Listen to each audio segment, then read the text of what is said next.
اعوذ باللہ من الشیطان اللعین الرجیم بسم اللہ الرحمن الرحیم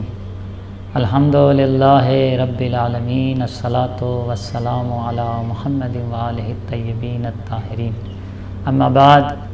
فقد قال الصادق علیہ الصلاۃ والسلام لیت السیاط علی رؤوس اصحابی حتی یتفقہوا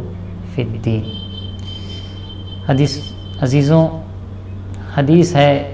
چھٹے امام جعفر صادق علیہ الصلاۃ والسلام سے کہ آپ فرماتے ہیں کہ کاش میرے اصحاب کے سروں پر تعزیہ نہ ہوتا، حتی یتفقہوا فی الحلال والحرام، تاکہ وہ حلال و حرام کے بارے میں علم حاصل کرتے، معلومات حاصل کرتے اور تفقہ حاصل کرتے۔ ہاں عزیزوں، ماہ مبارک رمضان کے ایام اللہ کی رحمت اور برکت کے ایام ہیں۔ جوانوں کو اس مہینے میں خاص طور پر اللہ کی بندگی کی طرف آنے کی ضرورت ہے، کیونکہ اللہ جوانوں کی عبادت کو پسند کرتا ہے۔ ایک ضعیف انسان کی عبادت اللہ کے نزدیک اتنا پسندیدہ نہیں ہے جس طریقے سے ایک جوان کی عبادت پسندیدہ ہے۔ جب جوان اللہ کی بندگی کرتا ہے، عبادت کرتا ہے، تو اللہ ملائکہ پر فخر و مباحات کرتا ہے کہ دیکھو میرے بندے کی طرف، دیکھو اس جوانی کے عالم میں، جبکہ اس کے اندر شہوتیں پائی جاتی ہیں، خون کی گرمی ہے، خواہشات پائی جاتی ہیں، جذبات پائے جاتے ہیں، لیکن ان تمام چیزوں کو اس نے کنارے رکھ دیا ہے اور میری عبادت و بندگی کر رہا ہے۔ تو عزیزوں، ماہ مبارک رمضان میں ہمارے جوانوں کو چاہیے کہ جو پورے سال اگر انہوں نے اللہ کی بندگی نہیں کی، نمازیں پابندی سے نہیں پڑھی، روزے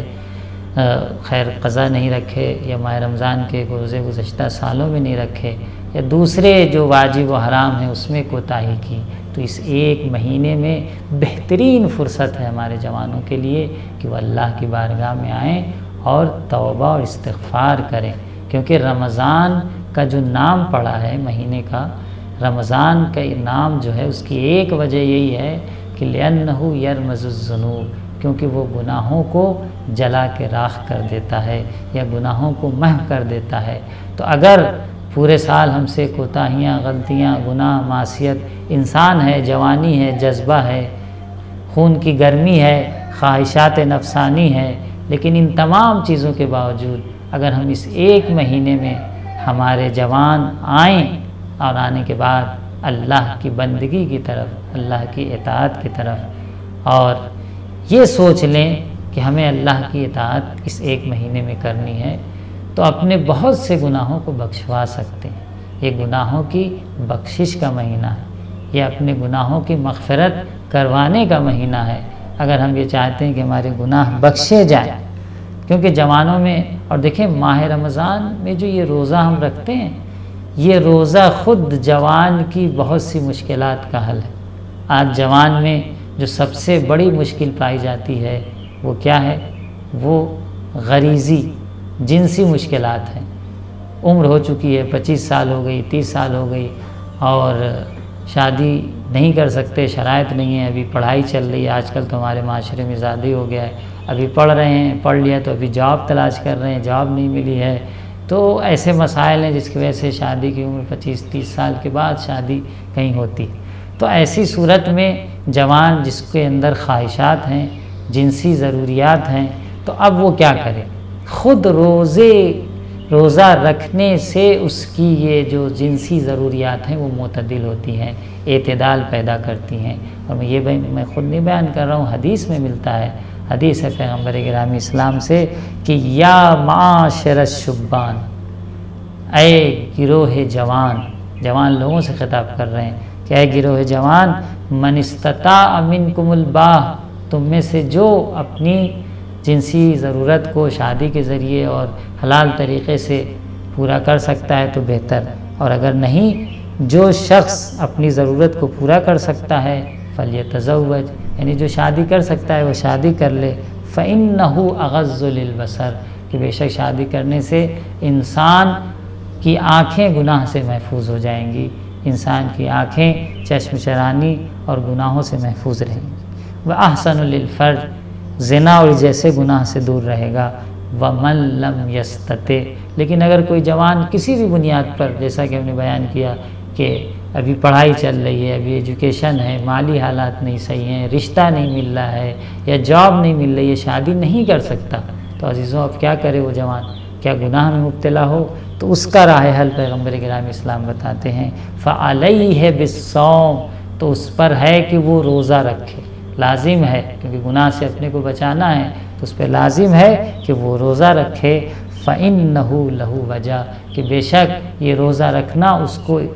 اس مصیبت سے نجات دے گا، راحتی دے گا، سکون ملے گا، اور اس گناہ سے اسے دوری ہوگی۔ تو کہنے کا مطلب ہے کہ جو شخص شادی کر سکتا ہے نہیں کر سکتا، تو خود روزہ اس کو گناہ سے دور رکھنے کے لیے مددگار ثابت ہوگا۔ تو اب دیکھیے روزے میں کتنی حکمتیں ہیں۔ میں تو کہوں گا جوانوں سے کہ دین سے کبھی بھاگے نہ، دین کے قریب آئیں، اور قریب آنے کے بعد دین کو سمجھنے کی کوشش کریں۔ ماہ مبارک رمضان ہے، بہترین فرصت ہے، مختلف شہر میں کلاس، ٹھیک ہے، کورونا کے مسائل ہیں، اس طرح کے مسائل پائے جاتے ہیں سوشل ڈسٹینسنگ کے، آپ آن لائن یا جو گھریلو کلاسیں ہوتی ہیں اور گھریلو آپس میں کچھ علماء مختصر لوگوں کے ساتھ درس یا ایسی چیزیں روابط ہیں، ایسے جلسات میں آپ شرکت کریں، ایسے پروگرام میں شرکت کریں، اور آپ کے محلے میں جو عالم ہے، مسجد میں جو عالم ہے، یا آس پاس آپ کے ملنے جلنے والوں میں جو عالم ہیں، ان سے رابطے میں رہیں، دینی مسائل کو سیکھنے کی کوشش کریں۔ اللہ کی بندگی کا مہینہ ہے، ٹھیک ہے 11 مہینے آپ اپنی خوشی اور اپنی مرضی سے جیسے سمجھ میں آتا ہے زندگی گزارتے ہیں، لیکن کم از کم اس ایک مہینے کو اللہ کے لیے مخصوص کر دیجئے، اور چہ بسا کہ یہ ایک مہینہ جب آپ نے اللہ کی بندگی کے لیے مخصوص کر دیا تو وہ ایک مہینہ مددگار بنے کہ آپ بالکل پوری طور پر اللہ کی بندگی کے راستے پہ آ جائیں۔ تو عزیزوں اور میرے جوانوں، اس مہینے کی برکت اور رحمت سے غافل نہ ہوں، اور کوشش یہ کریں کہ اس ایک مہینے میں جو مختلف دینی کلاسیں، جو بھی آپ کی کمیاں پائی جاتی ہیں، آپ نے قرآن پڑھنا صحیح سے نہیں سیکھا، دین کے واجب و حلال کے مسائل جو ایک جوان کو ابتدائی مسائل جاننا چاہیے نہیں جانتے، نماز کے مسائل سے جاہل ہیں، روزے کے مسائل سے جاہل ہیں، دین کی ابتدائی معلومات سے جاہل ہیں، کوشش کریں کہ یہ ایک مہینہ بھی بالکل اسی طریقے سے نہ گزر جائے جس طریقے سے 11 مہینہ آپ کا گزرتا ہے، کہ خدا نخواستہ اگر یہ ایک مہینہ بھی اس طریقے سے گزر گیا تو پھر مغفرت کی کوئی امید نہیں ہے، کیونکہ یہ رحمت و مغفرت کا مہینہ اسی لیے ہے کہ اللہ کے بندوں کو دعوت کی جائے کہ آؤ میرے بندوں، میں تو تیار ہوں کہ تمہیں بخشوں، تمہیں جہنم کی آگ سے نجات دوں۔ اسی لیے ہماری حدیثوں میں ملتا ہے کہ خدا ماہ رمضان میں ہزاروں کی تعداد میں جہنم کی آگ سے اپنے بندوں کو آزاد کرتا ہے۔ جو گناہ پورے سال کرتا رہا ہے وہ رمضان کے مہینے میں ایک مختصر عبادت کے ذریعے بخشوا سکتا ہے، اور بالخصوص شب قدر، اس مہینے میں شب قدر ہے۔ جوان آپ اللہ کی عبادت نہیں کریں گے، شب قدر میں جو آپ کی تقدیر لکھی جاتی ہے، آپ کو بہترین روزی چاہیے، آپ کو اچھی فیملی سے شادی کرنا ہے، اچھا رشتہ چاہیے، کوئی بیماری پریشانی، اس پریشانی سے دوری چاہتے ہیں، تو جب تک اس ایک مہینے میں اللہ کی عبادت کے ذریعے اللہ کی بارگاہ میں خود کو قریب نہیں کریں گے تو شب قدر میں بہترین تقدیرات اپنے لیے کیسے آپ لکھوا سکتے ہیں؟ اگر آپ چاہتے ہیں کہ آپ کے اگلے سال کی تقدیر گزشتہ سالوں سے بہتر ہو، روزی میں برکت ہو، زندگی میں برکت ہو، شادی کے مسائل ہیں، اچھا رشتہ نہیں مل رہا، اچھا رشتہ مل جائے، یا گھر کے جو بھی مشکلات و مسائل ہوں، تو اس ماہ رمضان میں اللہ کی بندگی کے لیے اپنے کو آمادہ کر لیں، اور جب آپ نے اللہ کی بندگی کے لیے اپنے کو آمادہ کر لیا ہے تو یقیناً جو بندہ 19 شب سے 21 شب سے 23 شب سے پہلی رمضان سے اللہ کی بارگاہ میں عبادت و بندگی کر رہا ہے، اللہ جب شب قدر اس کی تقدیرات کو لکھے گا تو بہتر سے بہتر لکھے گا، اس کی تقدیرات میں کمی نہیں آنے دے گا۔ تو ہمارے جوانوں کو نصیحت ہے کہ کوشش یہ کریں کہ اس مہینے میں غافل نہ رہیں، اگر 11 مہینے غافل بھی رہتے ہیں تو اس مہینے میں اللہ کی بندگی کی طرف آئیں۔ ایک حدیث جوانوں کی عظمت کے بارے میں سناؤں کہ حدیث ہے ان نبی صلی اللہ علیہ وسلم، آپ نے فرمایا کہ اللہ مباحات کرتا ہے، فخر کرتا ہے بالشاب العابد، عبادت کرنے والے جوان کے ذریعے اور کہتا ہے انظر الی عبدی، میرے اس بندے کی طرف دیکھو کیسے اپنی خواہشات کو چھوڑ کر میری بندگی کی طرف آیا۔ تو کہنے کا مقصد یہ ہے کہ اللہ کی بندگی کی طرف آئیں، اور ہمارے علماء اور ہمارے بزرگان کو بھی چاہیے کہ جوانوں پر خاص توجہ کریں، کیونکہ جوان وہ ہے کہ جو آئندہ کی نسل اور آئندہ کی قوم کی ترقی کا باعث ہے۔ جوانوں میں